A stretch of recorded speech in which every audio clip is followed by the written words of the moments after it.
Salve, salve, nação rubro-negra, aqui Marquinhos Assunção, chegando na manhã dessa sexta-feira, dia 9 de janeiro de 2026, para deixar você muito bem informado e também atualizado de tudo o que está acontecendo no rubro-negro mais querido do Brasil e do mundo, o Clube de Regatas do Flamengo. Bom, antes de começarmos a trazer as notícias do Mengão, eu pediria a você, rubro-negro, que ainda não é inscrito aqui no nosso canal, pedir a sua inscrição, pedir o seu like. O like demonstra que você gosta do canal. Pedir também que você ative o sininho das notificações para que o YouTube possa notificá-los de tudo que estiver acontecendo de novidade aqui no nosso canal. E que, por fim, você hype esse vídeo para que a gente possa ter um engajamento maior perante a plataforma. Dito isso, vamos às notícias do Mengão, porque aqui não tem enrolação. Há 3 dias da reapresentação do elenco principal do Flamengo, para iniciar a pré-temporada de 26, quem está de volta ao Rio de Janeiro é o diretor de futebol José Boto, depois de um período de férias lá em Portugal e também, mais precisamente, em toda a Europa. Sem perder tempo, José Boto já apresenta hoje, sexta-feira, às 14h30, o zagueiro Vitão, contratado junto ao Internacional de Porto Alegre, até então a única contratação do Flamengo na janela de janeiro.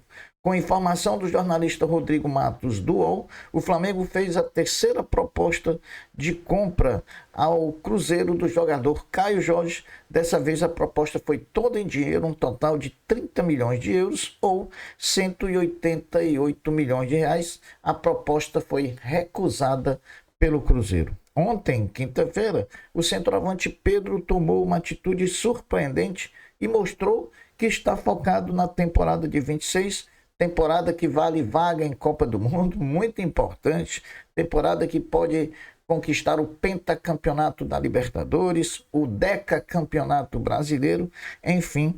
Embora a representação do elenco esteja marcada para a próxima segunda-feira, dia 12, o camisa 9 do Flamengo antecipou seu retorno e já treina no CT Ninho do Urubu. Flamengo informando que para a estreia do Campeonato Carioca no domingo diante da Portuguesa no estádio Raulino de Oliveira, em Volta Redonda, os ingressos só serão vendidos na forma online.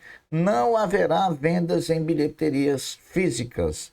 A comunicação do Flamengo informou que ainda que os jogadores sigam de férias até o dia 12 de janeiro, em função do extenso calendário do ano, a comissão técnica do Flamengo enviou a todos os atletas orientações para uma semana introdutória que antecede a reapresentação da equipe. Todo cuidado é pouco, né? Precisamos usar de maneira máxima esse pouco tempo que temos para fazer a pré-temporada.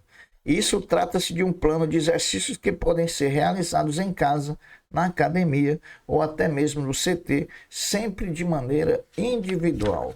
Bom, 2 jogadores do time principal do Flamengo voltaram aos treinos ontem no CT Ninho do Urubu, Pedro e o Wallace, que se antecipam para ganhar tempo e adquirir o mais rápido possível a boa forma. O Wallace reforçará o time sub-20 que vai disputar as 3 primeiras rodadas do Campeonato Carioca. Grande reforço, hein? Se o sub-20 do Flamengo tem uma deficiência, é ali na posição de centroavante. Então o Wallace vai cair como uma luva no sub-20 do Mengão, treinado pelo Bruno Pivetti. O zagueiro Vitão, que chegou ao Rio de Janeiro ontem, quinta-feira, foi anunciado como novo jogador do Flamengo. O jogador participa hoje às 14h30 de entrevista coletiva de apresentação na sua chegada ao clube. O diretor José Boto, que chegará hoje, sexta-feira pela manhã, ao Rio de Janeiro, irá direto do aeroporto ao CT Ninho do Urubu, onde conduzirá a entrevista coletiva, além do que há uma expectativa grande por uma fala do dirigente após a entrevista do Vitão. Logicamente, vai ser abordado sobre a janela de transferências, né, e algumas situações que a torcida precisa ficar sabendo. O lateral direito Wesley Cria rubro-negro, atualmente na Roma da Itália, vem sendo alvo e vem sendo pretendido por diversos times europeus, principalmente da Premier League. Times como Manchester City, Tottenham e Newcastle estão monitorando o jogador. O Flamengo tem direito a 2,5% de uma futura venda internacional do atleta via mecanismo de solidariedade. Foi publicado ontem no BID da CBF a rescisão que se deu de forma amigável entre o Flamengo e o jogador Peterson. Portanto, acaba-se o vínculo empregatício de Peterson com o Flamengo. Ele está livre no mercado. O Flamengo está muito perto de assinar um pré-contrato com o goleiro Andreu, do Gil Vicente de Portugal, para depois convencer o time português a liberar de forma antecipada o goleiro para se fazer presente no elenco do Mengão. Sorteio realizado ontem, quinta-feira, em Brasília, definiu a divisão dos setores para as torcidas no Estádio Nacional Mané Garrincha quando a realização da final da Supercopa Rei do Brasil no dia 1º de fevereiro.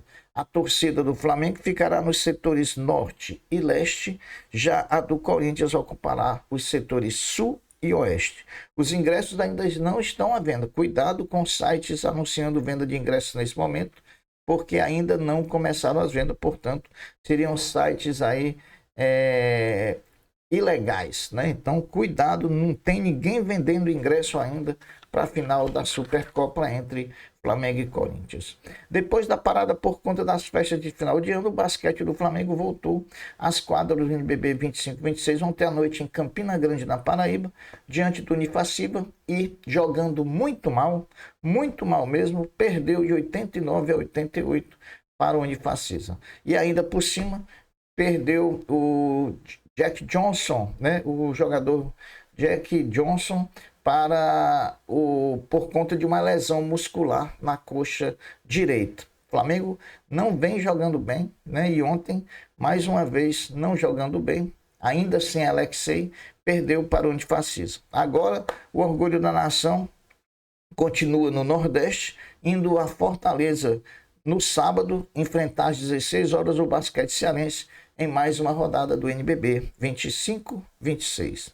Já o vôlei feminino, com o Sesc Flamengo, que na última quarta-feira venceu o Barueri em sua casa, volta às quadras pela Superliga Feminina no domingo, às 19h30 no Maracanãzinho, quando enfrenta o Fluminense em clássico local, com transmissão do Sport TV 2. O Flamengo, mesmo que perca, continuará na liderança da competição, independente dos outros resultados, até porque o Flamengo abriu 4 pontos de vantagem para o segundo colocado.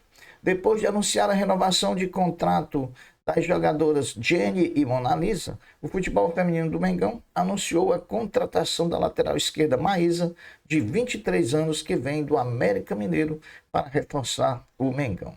Já estão abertas as vendas dos ingressos para o jogo entre Sesc, Flamengo e Fluminense, domingo, dia 11, às 19h30 no Maracanãzinho.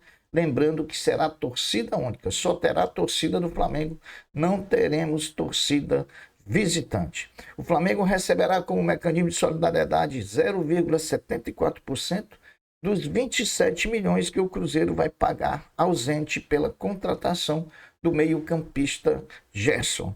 O zagueiro Pablo, que deixou o Flamengo no final de dezembro, rechaçou qualquer tipo de mágoa, seja com o clube, seja com alguém do clube. Inclusive falou que é muito amigo do Felipe Luiz e do Rodrigo Caio, e diz que não existe nada de mágoa, de rancor, de ódio. Pelo contrário, ele é muito grato ao Flamengo.